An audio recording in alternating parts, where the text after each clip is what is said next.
Ya, buenas tardes ya. Los temas que vamos a hacer de aquí en adelante, casi toditos los temas de hasta fin de año, son temas simples, es decir, son temas que ya hemos hecho a principios de año, pero son como una especie de repaso, porque para aprender esos temas necesitamos los temas de las primeras semanas, todos los temas de las 10 primeras semanas, como repasarlos, y es como incluir algunos elementos más dentro del año. Hoy día vamos a hablar de fenómenos naturales y desastres. Miren, ojo con el título. El título es Fenómenos naturales y desastres. De ahí yo descarto algo. Los desastres no son naturales. Cuando tú lees desastres naturales, eso no existe. ¿Está bien? No existen desastres naturales. Lo que existen son fenómenos naturales. O sea, los fenómenos eran porque era cosa de la naturaleza y los desastres eran por el hombre. Ajá, están asociados de esa manera. ¿Sabes? Y entonces, hoy día que voy a trabajar, voy a explicarte primero la diferencia entre un fenómeno y un desastre. Y después voy a explicar qué ocurre si o qué tiene que ocurrir para que un desastre se manifieste. Finalmente hablaremos un poquito de la cuestión de Ariel aquí. Y luego hablaremos de algunos fenómenos como huaicos, heladas, inundación, sequía y friaje.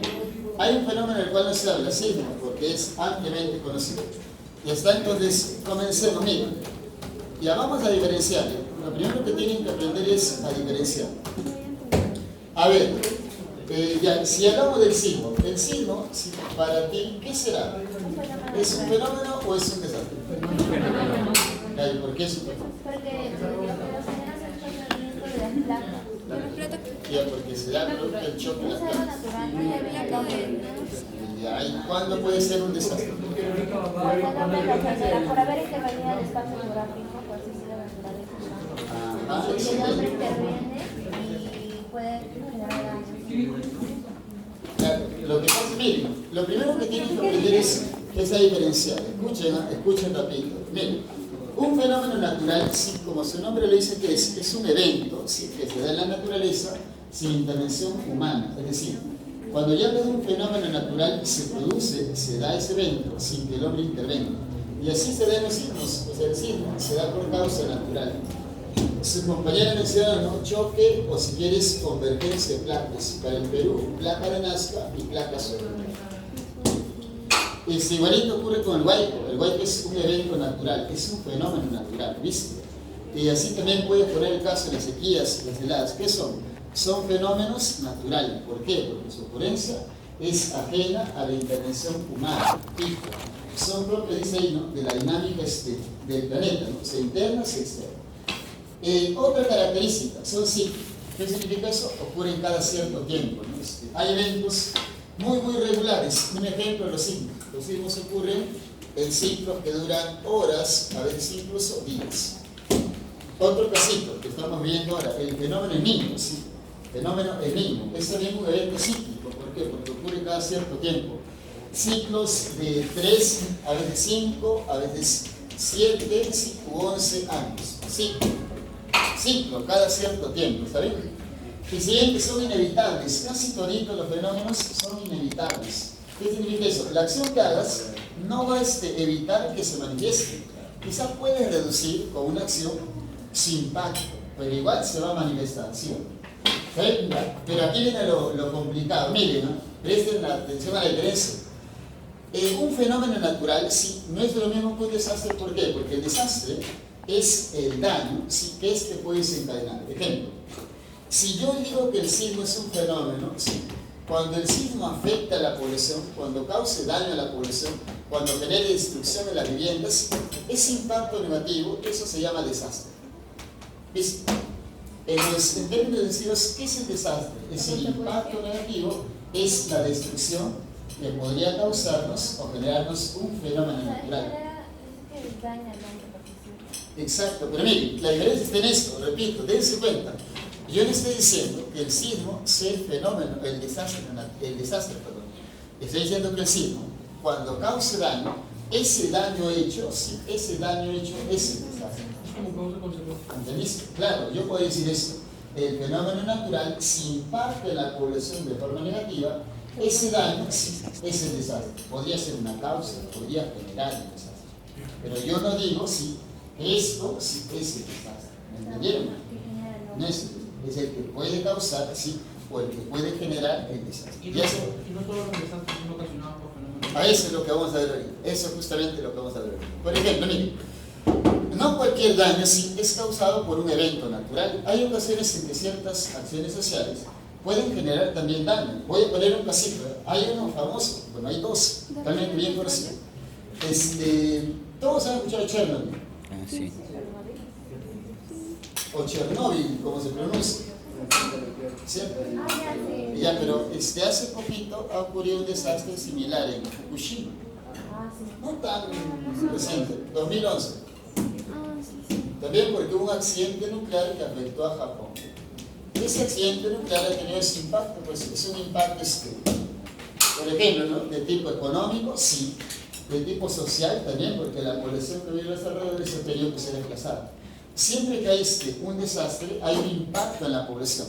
Ese impacto que implica que tú no puedes hacer tus actividades de forma normal, por eso se dice que genera la interrupción, ¿sí?, en el funcionamiento de una comunidad. ¿Viste? No sé si tus actividades normales te desplazas, o eres damnificado o afectado, etc. Otros casitos, por ejemplo, cuando se produce un derrame, el caso del derrame del petróleo que se produjo en Ventanilla, eso no es causado por la naturaleza, es causado por la acción social. Por eso que puede ser de origen natural, sí, cuando lo desencadena un fenómeno, o de origen social, cuando lo desencadena una acción humana. Diferencias. Cuando lo desencadena, por ejemplo, sí, la naturaleza, por eso yo le llamo así, desastre, sí, socio-natural. Ese es su nombre real. ¿Por qué? Porque a veces lo genera la población, ¿sí?, con alguna mala acción, una mala maniobra, ¿sí?, y en ocasiones la naturaleza. Recuerden eso, no son naturales, son socio-naturales. Cuando lo desencadena la población se llaman tecnológicos también, ¿listo? ¿Pueden evitarse? Sí, pueden evitarse. Se puede reducir muchísimos impactos, es evitarlos. Y también el hecho de que se manifieste o no depende de este factor, la vulnerabilidad. Es lo que voy a explicar. Mira, para que ocurra un desastre tienen que haber tres cositas. Tienen que desencadenarse tres cosas. Si no, no hay desastre. Primera situación, se le llama componentes o factores del desastre. El primero es el peligro, ¿sí? El primero es el peligro. El segundo es la vulnerabilidad y el tercero, ¿sí?, viene a ser el riesgo. Los tres se tienen que sumar adelante para que exista un desastre. ¿Listo? Esto que está aquí, los tres voy a sumar. De paso vamos a anotar esto. Ya. Comienzas aquí. Resulta así que el peligro, ¿qué es? Bueno, el peligro es lo mismo que el fenómeno natural. Cuando a ti te pregunten, cuando te digan, ¿no?, un sismo, ¿sí?, un huaico, no sé, un tornado, etc., una sequía, la inundación, ¿qué son? Dentro de los componentes de un desastre son peligros. ¿Listo? Son peligros, así es como se le va a llamar. Ya, los peligros es la probabilidad de que ocurra un evento natural, ¿ves? Es la probabilidad de que ocurra un fenómeno natural, sí, que potencialmente pueda afectar a la población. Recuerden eso, en el examen vienen conceptos. Es la probabilidad, sí, de que se manifieste un evento natural que podría causar, ahí está la condicional, podría causar daño a la población. Pero también puede ser la probabilidad, sí, de que sea un evento inducido por el hombre. O sea, los accidentes humanos que pueden afectar a la población también son peligros. Repito, ¿no?, pueden ser accidentes nucleares, no se derramen sustancias, incluso incendios de gran magnitud, como el que ocurrió hace poquito en Hawái, hace pocos días. Siguiente, mira, los peligros, sí, entonces pueden ser naturales, según lo que he dicho, los fenómenos, o pueden ser sociales. Por eso decían, pueden ser tecnológicos. Los que se con el hombre se llaman tecnológicos. ¿Listo? Siéntese, siempre ocurren en un lugar específico y con cierta intensidad o fuerza. Ahí la palabra intensidad significa fuerza. Con cierto periodo de tiempo, sí, y también con cierta frecuencia. Hay casitos varios. Yo no voy a tratar el sismo porque el sismo ya es conocido. Voy a tratar de otro. Por ejemplo, uno que es muy difundido este año. Ya ustedes han escuchado, por ejemplo, sí, que este año Lima posiblemente comience a tener temas de desabastecimiento asociados con el agua, ¿no? ¿Por qué? Porque como hemos tenido niños, este año, el año pasado tuvimos niños y este año también, cuando hay niños, fenómeno de niños, en la sierra no llueve. Si en la sierra no llueve, sí, eso afecta al río Rima. ¿Por qué razón? Porque el río Rima, sí, en la parte alta se capta el agua de lluvia, sí, y el agua de lluvia se almacena en grandes reservorios. ¿Para qué? Para que cuando sea invierno, esa agua se utilice para principalmente dotar a la población de agua doméstica, agua potabilizada. Ya, pero estamos en sequía, pues. Septiembre, si ha llovido menos, habrán visto todos los reportajes, todas las noticias. Lima, sí, y el río Lima ha almacenado cerca entre el 60 al 70% de agua que usualmente almacena para soportar, sí, o para pasar el invierno.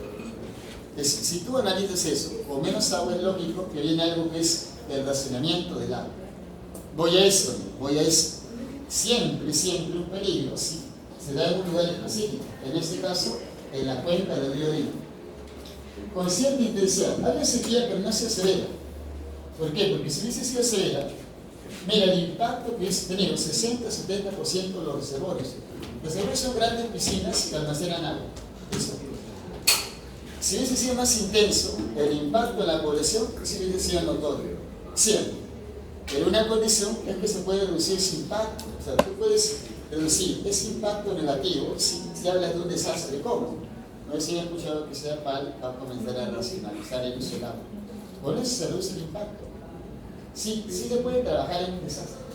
Pero cuando trabajas en un desastre, para eso tienes que analizar esta condición. Mira, de los 3 componentes, hay un componente que tú no puedes evitar.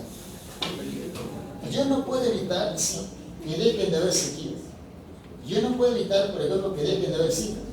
Este componente es siempre inevitable. ¿Listo? Claro, cuando sea natural, incluso cuando sea humano. ¿Por qué? Porque el tipo humano es más por fallos. Tú no puedes reducir una falla humana. Las fallas humanas se dan. Lamentablemente sí. Por ejemplo, no sé si han visto la película, hay una serie que se llama Chernobyl. ¿Han visto la serie? ¿Saben cómo se dio la falla en el reactor nuclear? Error humano. ¿Pero han leído alguna vez sobre cómo se dio la falla? ¿Cómo se dio la falla en el reactor? Creo que se me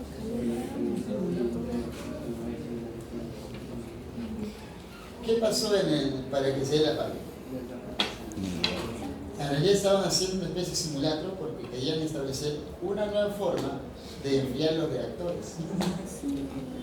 Porque para enfriar los reactores nucleares se utiliza agua. Pero en ese simulacro hubo un descuido y el reactor tuvo un recalentamiento. Al tener un recalentamiento se generaron los primeros estallidos. Ya fue una falla humana, tú la prueba que se equivocaron, ya pues, pero las fallas humanas se pueden dar. Por más que sea un sistema computarizado, se puede. Por eso, ese componente es inevitable. ¿Quién es el componente evitable? Sí, el componente evitable es vulnerabilidad. Este es el componente evitable. Es decir, tú puedes reducir la vulnerabilidad, sí. ¿Y qué es la vulnerabilidad? Dice aquí, ¿no? En realidad, si lo quieres definir, es así. Es el conjunto de condiciones económicas, sí, o socioeconómicas que presenta la población. Siempre la población tiene una serie de condiciones. Esas condiciones, sí, socioeconómicas de organización, se llaman vulnerabilidad. Si hay buenas condiciones de la población, sí, esto puede hacer que soporte la manifestación de un peligro. Y te dice esto, que su vulnerabilidad es baja. ¿Listo? Baja vulnerabilidad.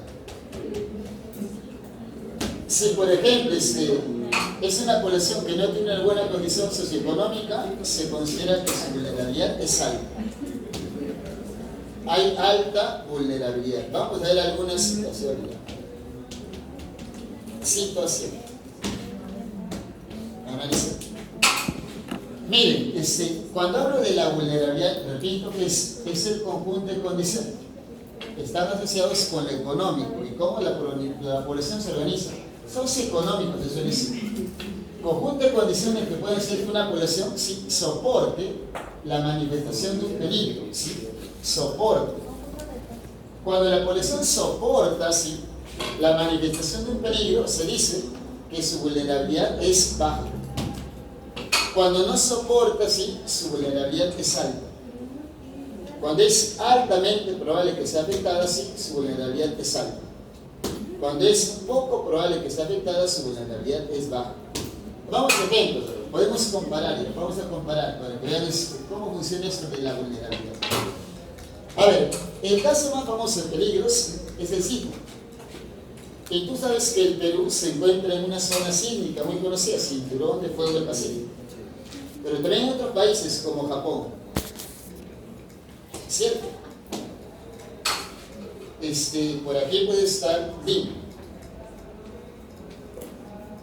Si quieres conocer las características de la vulnerabilidad de una población, tienes que analizar cómo es esa población. Por ejemplo, analicemos cómo es Lima. ¿Qué características, si vemos el sismo, qué características tienen las viviendas limeñas? Casi todas. Algunas son antiguas, ¿ya? Otras está muy juntas, ¿no? Porque la vivienda tiene que ser separada. Creo que una vez les comentó esto. Cierto ámbito de separación. 10-15 centímetros de separación. ¿Qué más?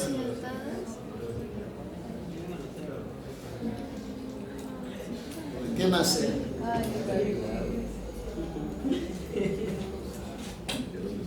Casi todas las viviendas limeñas son resultado de la autoconstrucción. La autoconstrucción.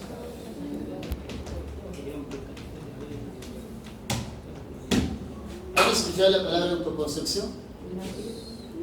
Autoconstrucción es cuando la misma población construye su vivienda con apoyo de albañiles, sin necesariamente seguir parámetros técnicos. San Juan tiene casi el 90% de viviendas autoconstruidas. ¿Saben eso? Es fuerte el nivel de autoconstrucción. Y cuando tú haces autoconstrucción, no siempre, por ejemplo, vas a construir una vivienda en un estado adecuado, sino conveniente, no siempre va a ser resistente la vivienda. Siempre tienen mala ubicación. Siempre. Los siguientes que tienen mala ubicación. ¿Por qué? Porque cuando se ha ubicado la vivienda, no siempre se han tomado en cuenta las condiciones o características del suelo. No se han construido casas en suelos muy resistentes ante los sismos. El suelo más resistente ante un sismo es el suelo del valle. El suelo menos resistente es el suelo desértico, el suelo arenoso. El suelo más o menos resistente es el suelo del cerro. Los cerros rocosos son resistentes al sismo. Si es que las casas están bien construidas. Si es que la casa está bien construida, si siguió parámetro técnico, es de contra resistente. Las casas, por ejemplo, de aquí, en la parte plana, están bajo qué suelo. Bajo un suelo en muy buena condición. ¿Qué Venezuela? Sí, en un suelo en muy buena condición. Es que ustedes recuerden que cuando San Juan se comenzó a poblar, San Juan se comenzó a poblar por sectores. Para los que no conocen la historia de su distrito, más o menos, San Juan se comenzó a poblar en el 40 y 50. ¿Por qué? Comenten lo mismo. Desde el 40 y 50, San Juan era como Chosica. Y la gente que vivía en el centro de Lima, la gente que tenía plata, a veces así, tenía su casa de campo en San Juan. San Juan tenía una zona agrícola y los antiguos hacendados, que eran como 20 hacendados, no era uno, eran como 20, sí, comenzaron a vender sus tierras, sobre todo en la zona que está cerca a los cerros, la zona de Canto Grande. Y en ese lugar, sí, en ese sector se construyeron casas de campo. San Juan comenzó a crecer así. Y ya en los 50 y 60, ¿sí? Fue distinto. ¿Por qué? Porque zonas de San Juan se comenzaron a ocupar por parte de la población. ¿Qué zonas? ¿Conocen? ¿Alguna vez han escuchado ustedes de Amazonas, donde venden libros? Sí. Ya. Cerca de Amazonas hay una zona que se llama Cantagallo. Ese lugar sí, había sido objeto de migración. La gente que llegó a la sierra migró ahí. Pero como la gente estaba muy amontonada, casi así, con viviendas precarias, había condiciones de insalubridad. El Estado los sacó de ahí y los llevó a Caja de Agua. Caja de Agua es la zona más antigua de San Juan de Lurigancho. ¿Conocen Caja de Agua? Sí. Por donde está el túnel, sí. Que lleva al centro, toda esa zona. Toda esa zona es la zona de Lobos. Esa zona primero se ocupó, las haciendas siguieron funcionando. Pero tiempo después, ya en los 60 y 70, resulta que quien comenzó a crecer muchísimo, sí, fue la zona, o este sector más alto, que es Canto Grande. ¿Por qué creció? Porque los Vice, ¿han escuchado alguna de los Vice? En historia van a escuchar de ellos. La avenida más importante, Vice. Los Vice, en 1920, habían declarado el Estado que en esa zona de Canto Grande, todo esto, había minerales. Y dijeron al Estado que querían extraer, y el Estado les otorgó en propiedad toda la zona de Canto Grande, les pertenecía. Así gratis le dieron. Y ellos, ni bien vieron que la gente estaba migrando a la sierra, dijeron, hay que urbanizar. Y en los 50 comenzaron a urbanizar esta zona y vendieron terrenos. Y así comenzaron a llegar todito, pues, en gran número. Tiempo después, el Estado les quitó a los Vice Canto Grande, porque les había engañado, había minerales y no extraían nada. Y comenzó el Estado a decir, acá hay tierras, vénganse todos para acá. Y comenzaron a venir de distintas ciudades a esta zona. Y después ya comenzaron a poner los solitos. ¿Qué es lo malo? Que la población comenzó a ordenarse, a organizarse ellos mismos. Entonces no necesariamente se ubicaron en zonas de suelo seguro, pero el suelo seguro es el valle. Y casi todo, desde aquí hacia abajo, todo lo que es valle, sí, termina siendo un suelo recontra seguro, bastante seguro. Y esta, entonces mira, esa condición, todas estas, te voy a decir algo, ¿no? Las viviendas no necesariamente están en un buen estado, no necesariamente podrían soportar un sismo fuerte. Pero si comparo con Tokio, cuando uno ve fotos de Tokio se sorprende. Tokio es la ciudad más poblada del mundo. Tokio sí, es una ciudad no muy bonita, vista, su panorámica no es muy bonita. Porque todo está urbanizado. Todito está urbanizado. Y uno puede decir que no es como se le imagina a veces. Todo es ciudad, ¿no? Todito. Tokio tiene más población que el Perú. Ya debe superarnos por poquito. Ya, pero todo está urbanizado, pero la característica de la vivienda es distinta. ¿Por qué? Primero, no es que hayan sido las viviendas resultado de la autoconstrucción. O sea, se siguen parámetros técnicos. Listo. Siguiente condición. La siguiente condición, ¿cuál es? La siguiente condición que tú tienes que ver es que el hecho de que sigan parámetros técnicos las ubican en suelos más o menos seguros. Suelos seguros, o sea, el suelo bien estable. Es un suelo que si tienes una buena construcción, la construcción será una especie de construcción antisísmica. ¿Qué más? Otro aspecto, por ejemplo, una situación más, el nivel de organización. Yo una vez comenté, cuando expliqué sobre placas tectónicas, por ejemplo, es un resumen, de que hay países que tienen sistemas de alerta temprana en torno a los sismos. Y Tokio es Japón, y Tokio es una de esas ciudades que tienen sistemas de alerta temprana, es decir, hay un buen nivel de organización de la población y también del Estado. Eso es lógico, mira, si un sismo se manifiesta, la capacidad de respuesta es buena y es altamente probable que no sean afectados. Por eso se dice que es una ciudad poco vulnerable. Pero en cambio Lima no encaja en ese parámetro, señor. Si ocurre un sismo, es altamente probable que seamos muy afectados. Por eso es que somos una zona o una ciudad altamente vulnerable. ¿Listo? Tenemos poca capacidad de resistencia, poco nivel de preparación. Todo eso está vinculado, sí, con la vulnerabilidad. Esa en última instancia termina determinando si un evento o si un peligro, ¿sí? Afecta, o puede afectar, sí, o no puede afectar a tu población. Eso es clave. Es el factor determinante para que exista un desastre. Ese es el factor determinante. Es la vulnerabilidad. ¿Está bien? Listo. casito, ¿no? Por ejemplo, el examen de admisión te va a poner a ti situaciones, te va a decir, hay causas de la vulnerabilidad. ¿Cuál es la más importante? La socioeconómica. O sea, tener una vivienda autoconstruida en mala ubicación implica aspectos vinculados con parámetros económicos.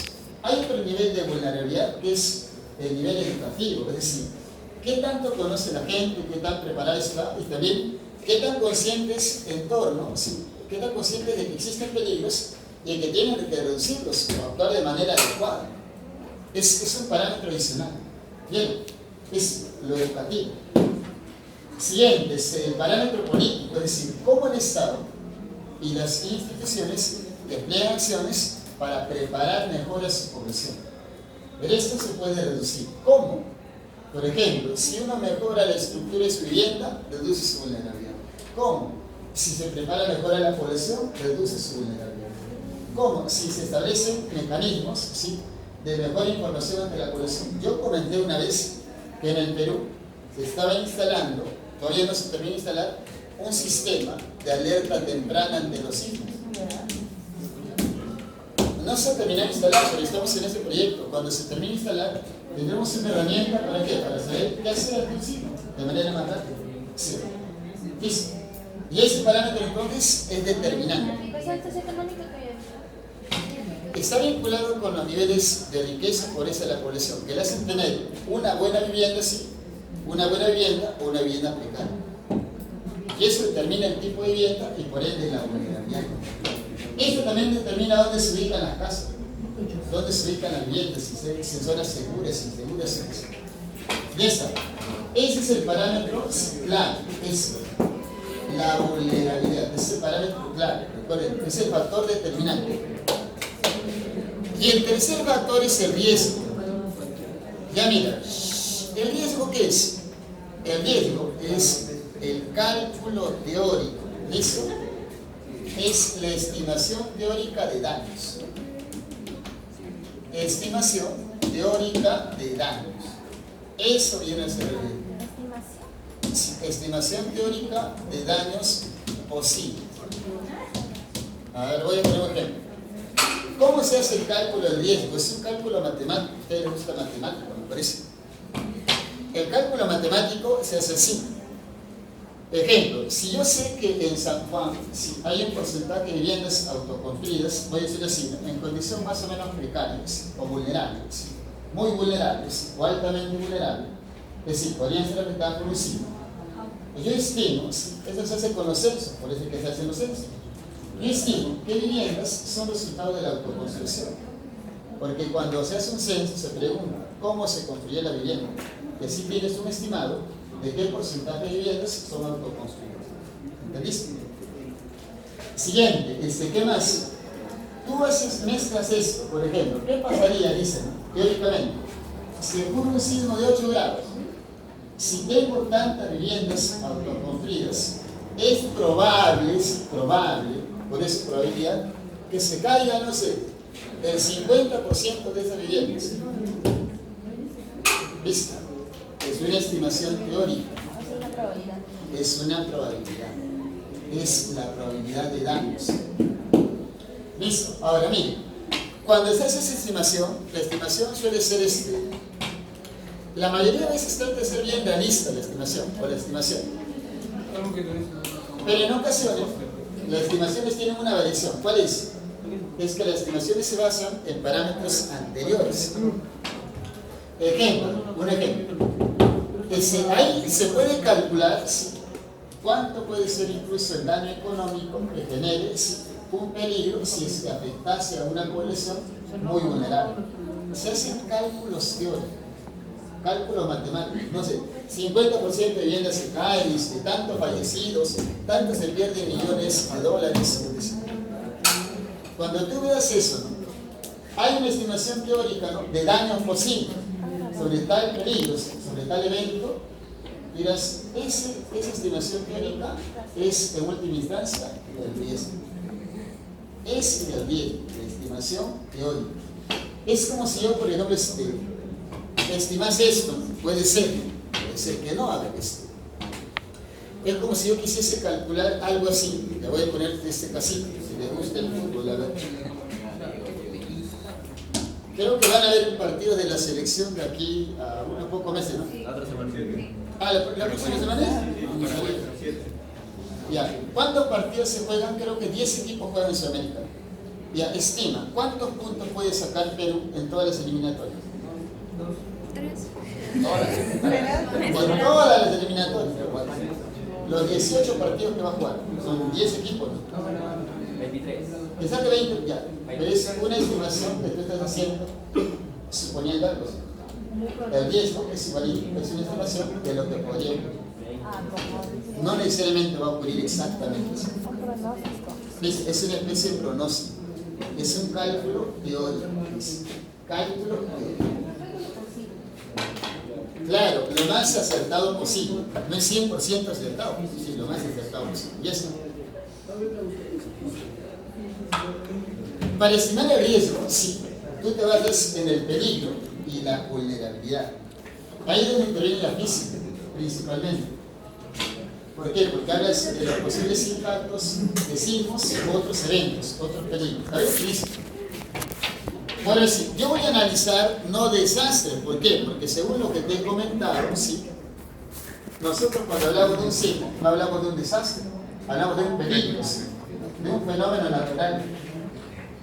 Voy a analizar ciertos peligros que se producen en el Perú y vamos a ver los impactos posibles que eso pueden comenzar a tener. Aquí le han puesto fenómenos, ¿no? Pero son peligros, ¿no? Comencemos con el primer casito. Esto ya viene en examen, pero esto yo les enseñé una vez a ustedes. Está fácil. El primer peligro son las heladas. El primer peligro son las heladas. Presta atención. No es complicado. No es complicado. Ya, la primera situación es que las heladas son un peligro de origen natural. Dice aquí, se produce, ojo con esto, cuando la temperatura en un lugar, sí, la temperatura desciende por debajo de los 0 grados. Las heladas en el Perú usualmente se producen por encima de los 3.500 metros sobre el nivel del mar. ¿Listo? Y se producen en una región que yo una vez comenté, es la región Suni. La Suni. Ya listo, mira, la helada según el concepto, escucha, mira, es esto, es el descenso, sí, de la temperatura en la atmósfera, descenso de la temperatura ambiental por debajo, sí, de los 0 grados. Ojo con eso que estoy diciendo, por debajo de los 0 grados. ¿Cómo es que se produce? Se produce así. Normalmente las heladas se producen en la sierra en invierno y no se producen en verano. Escucha, si no, no me vas a entender. Se producen en invierno, sí, y no en verano. ¿Invierno cuándo es? El Perú tiene invierno solamente una vez. Es mayo, junio, julio, agosto, hasta septiembre, parte de septiembre. ¿Sí? ¿Y por qué razón se produce en invierno? Por esto. Presta atención. Todo está asociado con la presencia o ausencia de nubes. En verano, sí, no pueden darse por esto, porque hay bastantes nubes, ya que en la sierra en verano llueve.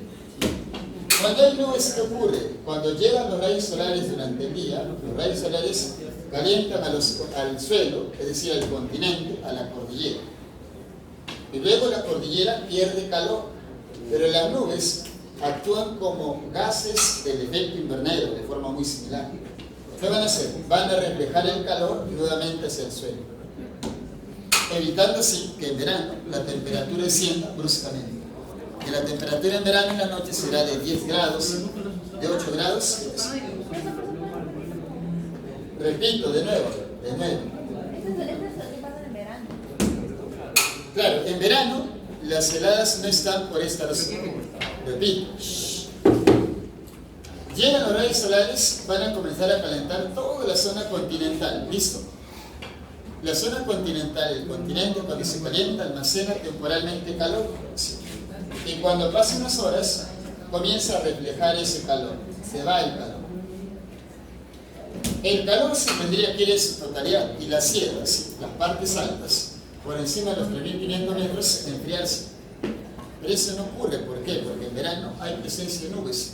Y las nubes actuarán como espejos o como gases de efecto invernadero, reflejando el calor nuevamente hacia el suelo. Y eso evita que en las noches durante el verano haga mucho frío. ¿Entendiste? Ya, pero ese panorama no ocurre en invierno. ¿Por qué razón no ocurre en invierno? Vamos a ver. Jovencitos, una consulta. ¿Cómo es un invierno en la sierra? ¿Cómo es un invierno en la sierra? Yo cuando hice clima del Perú, les expliqué cómo era un verano en la sierra y cómo era un invierno en la sierra. ¿Cómo es un invierno en la sierra? ¿Cómo es un invierno en la sierra?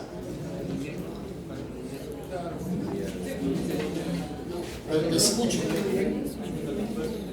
¿Cómo será un invierno en la sierra?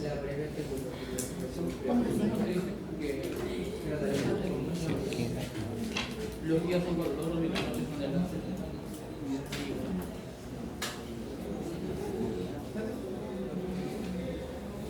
Los inviernos en la sierra son soleados durante las mañanas y muy fríos en las noches. ¿Por qué? Porque hay ausencia de humedad. hay poca humedad. Como hay ausencia de humedad, llegarán los rayos solares durante el día calentando esta zona. En la noche el calor se perderá. Y como no hay nubes, el calor se pierde totalmente. Llega la noche, la madrugada, y la temperatura desciende por debajo de los 0 grados. Ese momento, cuando la temperatura desciende por debajo de los 0 grados, recién se llama helado. ¿Listo? Y eso, por eso dice bien, son causados por la pérdida del calor del suelo. ¿Listo? Debido a que a la ausencia de nubes. O sea, si estás en verano, bien complicado que hayan helados, porque las nubes van a retener calor.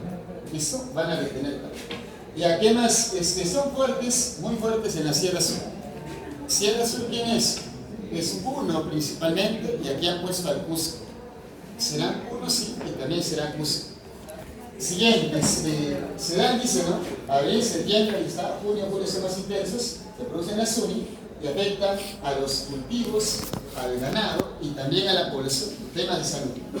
Ya vamos a ver algunos casitos. Hay dos tipos de heladas que tú tienes que recordar, que ya lo preguntó Samuel, las heladas blancas y las heladas negras. ¿En qué son distintas? Las heladas blancas se llaman así porque generan este fenómeno. Mira, la escarcha. Si alguno conoce la sierra, tal vez algún día de invierno cuando han ido, habrán visto la escarcha en la sierra. Esto, el suelo amanece, el pasto y el suelo amanece cubierto por capitas pequeñas de hielo, así como el imagen. Eso se llama escarcha y eso se llama helada blanca. Y solamente ocurre cuando en el ambiente hay humedad. Si hay humedad, bastante humedad de vapor, esa humedad de vapor se condensa y se convierte en esto. Con el frío se va congelando. Y los cultivos pueden soportar la helada blanca porque llegan los rayos solares, derriten todo y soportan. Lo que no soportan es la helada negra. ¿Por qué? Porque la helada negra se produce solamente cuando hay un descenso brusco de temperatura, pero cuando los cultivos, cuando hay, poca humedad, el descenso de temperaturas afecta tanto a los cultivos, que incluso comienza a afectar su estructura interna y parece que van quemando o secando los cultivos. La helada negra es recontra destructiva para la agricultura y para los pastos en la sierra, pastos andinos. Fuerte, recontra destructivo. ¿Ya está? Listo. Tiene impactos más fuertes en la Sierra Sur, como decía, y tienes también otros efectos, temas de salud. Siguiente casito. Por eso es que actualmente hay una alternativa que ha desarrollado una universidad. Esa universidad se llama Universidad Católica. Se llama el proyecto de las casitas calientes. En quechua se dice. Ustedes que les gusta mucho las ciencias naturales deben haber escuchado eso. ¿Han escuchado sobre eso, no? Aquí está el proyecto de las casitas calientes. Ah, espera. La casita caliente consiste en cubrir con plástico, hacer que una casa sea como un invernadero, cubrirlas con plástico para que entre el calor durante el día y se retiene. El plástico no deja que el calor salga en la noche. Y por fuera hará bastante frío, pero por dentro se siente calorcito. Ella no se siente tanto frío como yo. Ese proyecto lo comenzó la Universidad Católica, ahora también lo hace el Ministerio de Vivienda. Pero lo inició la Universidad Católica, es un proyecto bien interesante. Salió de su facultad de arquitectura, buen proyecto. Siguiente casito, siguiente casito. El siguiente casito, aquí están los tipos de lana que te decía, mira, el siguiente casito viene a ser el aluvión. Miren, el término correcto es aluvión, aunque tú y yo le vamos a llamar huaico. ¿Listo? Pero el proceso se llama aluvión. Aluvión, así. No se llama huaico, aluvión, pero en el examen le van a preguntar cómo es el huaico, no hay problema. No, pues huaico es un nombre más común, más traducido, pero el fenómeno se llama aluvión. Ya está. ¿Qué es, por ejemplo, un huaico, ya? O un aluvión? Es el descenso violento de lodo y piedras. De distintos materiales, lodo, piedras principalmente. ¿Ya está? ¿Y dónde se produce? En las quebradas. ¿Qué es una quebrada? Una quebrada es esto. Es la parte baja entre dos cadenas de cerros. Esto es una quebrada. Esa. Desde aquí justamente se produce una huaico. ¿No se han dado cuenta que San Juan de Lurigancho es una quebrada? Cerro allá, cerro allá. Es una quebrada, o sea que aquí antes había bastante huaicos. Ah, ¿por qué razón ya no hay huaicos? Por distintas razones. Una es la urbanización, que ha comenzado a tener los mecanismos. ¿Para qué? Para que no se cultiven o no se revelen tantas rocas en las campos y zonas altas. Y otra, es que siempre hay huaicos, solamente que ya no afectan tanto esta zona. Y en Jicamarca afecta bastante. Jicamarca es donde huaico. Jicamarca está acá. Nosotros estamos acá. ¿No nos afecta? El último huaico llegó hasta acá. Porque en marzo un huaico. Sí, en Jicamarca. Bueno, pero en zona no llegó. No llegó hasta acá. Claro, ¿por qué? Porque se dieron mecanismos para contener, etc. Ya, pero voy a esto, mira. Entonces, un huaico, sí, un huaico, escuchen, un huaico o aluvión, que es el descenso violento, sí, de lodo, de piedras. ¿Listo? Pero el nombre que tú le vas a poner es huaico, aunque en realidad huaico, sí, es un aluvión chiquito. Cuando tú escuchas huaico es un aluvión chiquito. Cuando tiene gran tamaño, ahí propiamente se llama aluvión. Cuando es pequeño, sí, se llama huaico. Esta es una quebrada, punto de encuentro entre dos cerros. El agua lluvia se recolecta ahí, sí, y con el tiempo arrastra rocas y tierra, y aquí pueden ocurrir huaicos. ¿Quién tiene esa constitución? Chosica. Chosica es así. Por eso que Chosica sí es muy vulnerable a que ocurran huaicos. Pero hay tres factores que desencadenan que un huaico se pueda dar. Primer factor, el felo tiene que ser accidentado, o tiene que ser de una gran pendiente, ¿sí? Siguiente condición, tiene que haber agua, y el agua le trae las lluvias, por eso se debe producir en verano. Y tercera condición, el hombre los puede incrementar cuando tala las partes altas. Tres condiciones. Tala, sí, cuando hay deforestación o tala en partes altas. Porque recuerden ustedes, yo había explicado que los bosques hacen algo, se agarran al suelo y evitan que haya huaicos. Y también filtran el agua. Y eso evita que haya huaicos. Listo, y eso. Siguiente casito. Consecuencias, a ver, aquí han puesto consecuencias. Primero, se pierden viviendas. El paisaje puede cambiar, ¿no? ¿Sí? Tiene que haber reubicación de la población, perfecto. Y aquí han focalizado, mira, ¿dónde se producen? Se producen en una región llamada la Yunga. O también se producen en la Rupa-Rupa.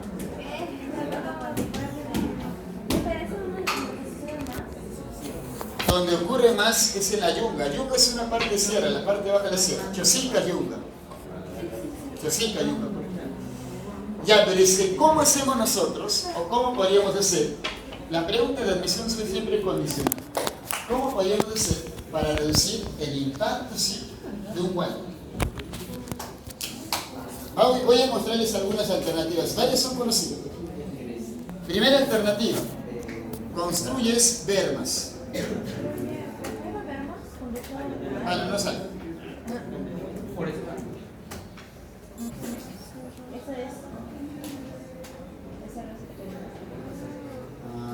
No, aquí no.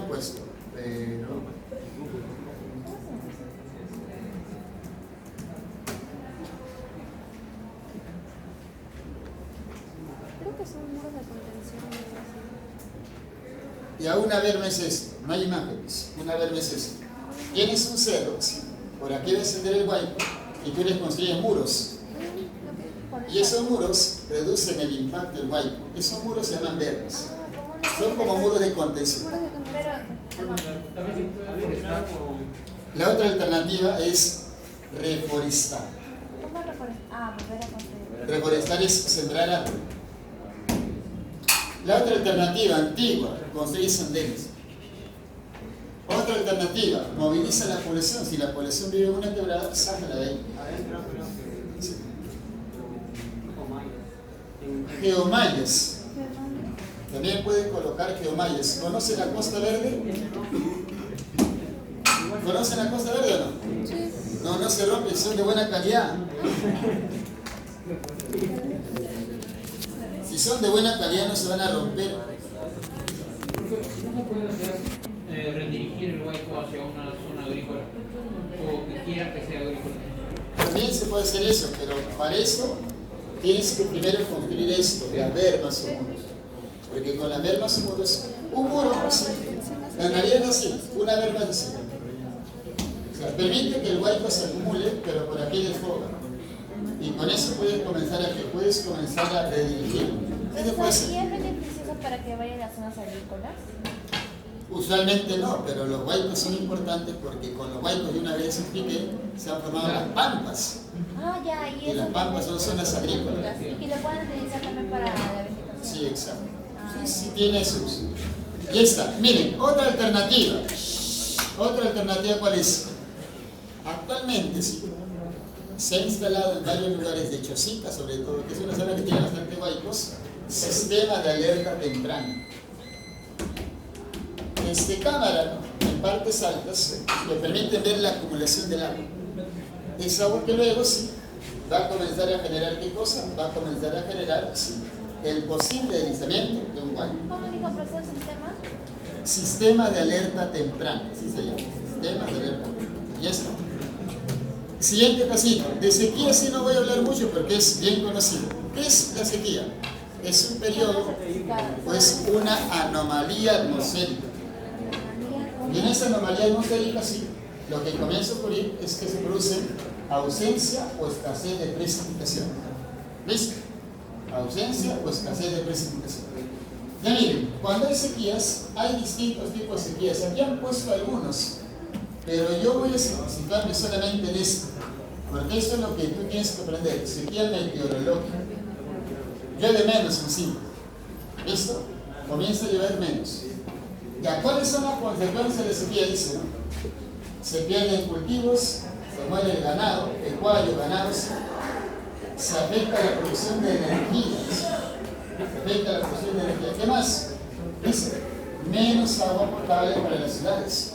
Un fenómeno que está también en el Perú, en Uruguay también se dio ese fenómeno. O sea, y siempre las sequías están focalizadas. Siempre están focalizadas. Por ejemplo, en el caso peruano, las sequías están en el sur de la sierra. Donde ocurren heladas también hay sequías.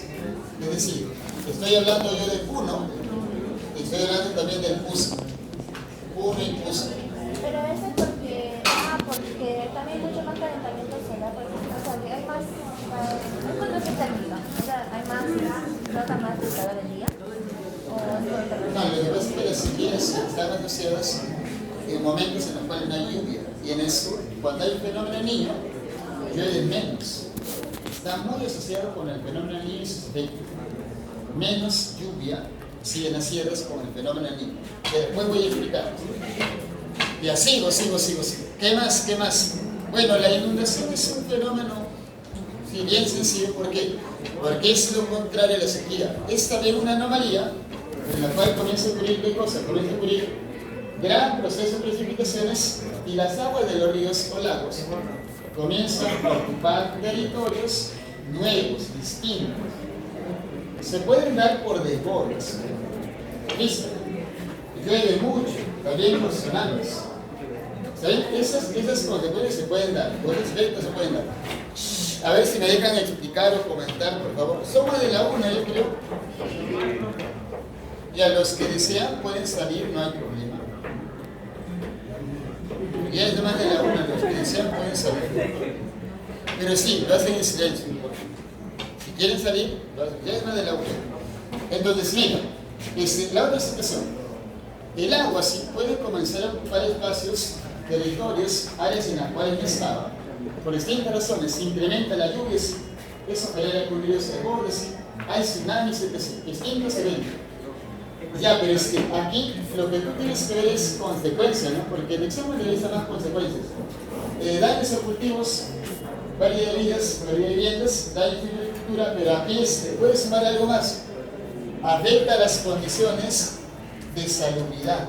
¿Cómo es eso? Claro, porque según la imagen, hay gran cantidad de agua, y cuando hay mucha agua, ¿quiénes se reproducen? Las mujeres. La enfermedad.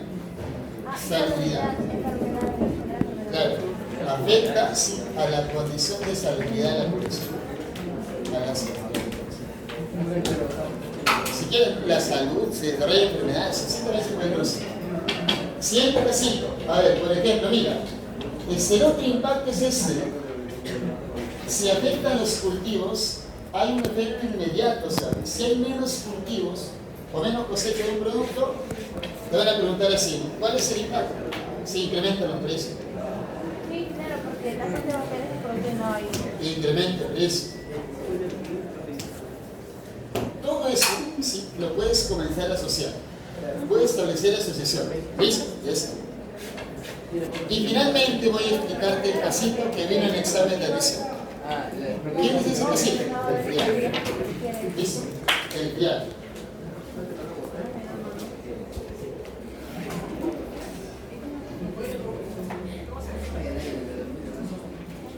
Ya miren, el término friaje y helada son distintos. ¿Por qué? Porque el helada se aplica para la sierra.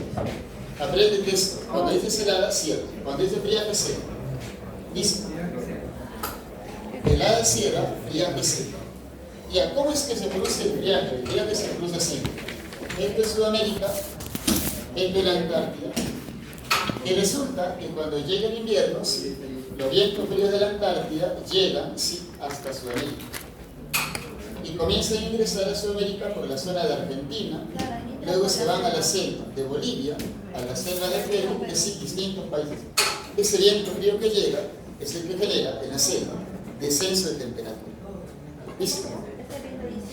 El viento frío sí, que llega desde la Antártida es el que genera descenso de temperatura en el aire en la zona sí, de la selva. Sí. Puede ser selva baja o también selva alta. Genera descenso de temperatura. Descensos de temperatura. Listo, descenso de temperatura. Un parámetro que debe tomar en cuenta es este. Por ejemplo, en realidad el proceso se da que se produce, dura 3, 4 días, a veces 7 días como máximo, y después desaparece el viento frío. Y después vuelve a ingresar, desaparece, vuelve a ingresar y así. Puede llegar 10, 15 veces. Lo cierto es que la selva genera frío. Listo. Sarmaco considera eso. Ese viento llega desde la Antártida, porque aquí en el Océano Atlántico hay un viento que le ayuda, que se llama anticiclón del Atlántico Sur. Cuando te pregunte quién genera el friaje, tú dirás el anticiclón del Atlántico Sur, ya que ese viento sí empuja con más fuerza al aire frío de la Antártida. El aire frío de la Antártida sí llega a Sudamérica y se va a la selva. Genera descensos fríos. Y alguna de la selva, si alguno conoce la selva, habrá escuchado esto, que en la selva hay un viento que le llaman viento de San Juan. Ese viento de San Juan es este. Solamente que en la selva peruana le han puesto este nombre. Viento de San Juan. Es igualito. Lo mismo. Ya, pero no es igual que la helada. ¿Por qué? Porque la helada generaba descenso brusco de temperatura por debajo de los 0 grados. Aquí no. La temperatura desciende, pero como la selva debería tener los 25 o 30 grados, la selva tiene 12 grados, 13 grados. Hace frío, es cierto. Pero no es tan intenso como la sierra, que era debajo de los 0 grados. ¿Ves? Por ejemplo, mira, esta debería ser la condición normal, pero cuando hay friaje llega a 11, 12, 13 grados. No es tanto, el nacido es 0. ¿Cuál es el problema? Es que población acostumbrada a esto tiene enfermedades respiratorias, el ganado se ve afectado por la baja temperatura, sí, y afecta también a las viviendas, porque las viviendas suelen ser precarias. ¿Listo? ¿Está bien? Listo. Desembriague, si te preguntan por qué ocurre, tú dirás por el anticiclón del Atlántico. Claro, sí, pero como decía, San Marcos considera que es quien lo genera. Le respondan según cómo la universidad les ha preguntado. Para San Marcos, el viaje tiene su causa. Era el ciclón del Atlántico. Listo, y está. Ahora sí, le doy las claves nada más, rapidito, marquen su clave. Primera pregunta, la serie.